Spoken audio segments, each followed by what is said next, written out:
Please subscribe our YouTube channel Plus TV.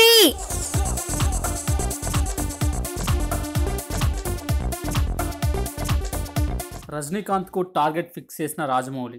Baahubali 2 cinema సాధిస్తున్న వసూళ్లను అధిగమించడం ఇప్పట్లో మరో సినిమాకు సాధ్యం కాకపోవచ్చు అనే అభిప్రాయం సర్వత్రా వినిపిస్తుంది. సేమ్ టైం ఈ సినిమా రికార్డులను అందుకోవాలంటే అది కేవలం 2.0 మూవీతోనే సాధ్యమనే వాళ్ళు కూడా ఉన్నారు. నిజమే, బాహుబలి ది కంక్లూజన్ సినిమా సాధించిన రికార్డుని అందుకోవడానికి ఎక్కువ స్కోప్ ఉన్న చిత్రం 2.0 మాత్రమే. బాహుబలి 2 సినిమా రేంజ్ లో ప్రపంచవ్యాప్తంగా రిలీజ్ అయ్యేంత స్టామినా ప్రస్తుతం ఒక 2.0 సినిమాకు మాత్రమే ఉంది. కథాపరంగా ఈ రెండు సినిమాలకు ఎలాంటి సంబంధం లేనప్పటికీ బాహుబలి 2 రేంజ్ లో ఇది కూడా గ్రాఫిక్ వండర్ మూవీనే. ఎక్కువ మందికి రీచ్ అయ్యే సబ్జెక్టే. పైగా రజనీకాంత్ కు ప్రపంచవ్యాప్తంగా ఫ్యాన్స్ ఉన్నారు. జపాన్, మలేషియా లాంటి దేశాల్లో కూడా 2.0కు మంచి వసూలు వస్తాయి.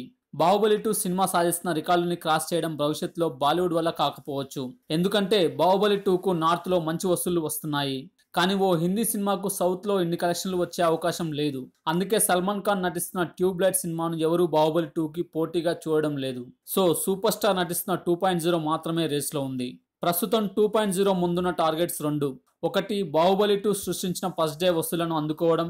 రెండోది, ఆ సినిమా సాధించిన ఫస్ట్ వీకెండ్ కలెక్షన్లను అధిగమించడం. రజనీ సినిమా థియేటర్లోకి వచ్చేసరికి ఓవరాల్ వసూళ్ల టార్గెట్ కూడా సిద్ధంగా ఉంటుంది. వచ్చే ఏడాది జనవరి 25న రజనీ సినిమాను రిలీజ్ చేయాలనుకుంటున్నారు. ఆ రోజు గురువారం పడింది. ఇక జనవరి 26న రిపబ్లిక్ డే హాలిడే, ఆ తర్వాత వీకెండ్. సో బాహుబలి 2లానే 2.0 కూడా లాంగ్ వీకెండ్ కలిసొచ్చింది. చూద్దాం ఓవరాల్ గా ఎవరు ముందంజలో ఉంటారో. Please subscribe our YouTube channel Plus TV.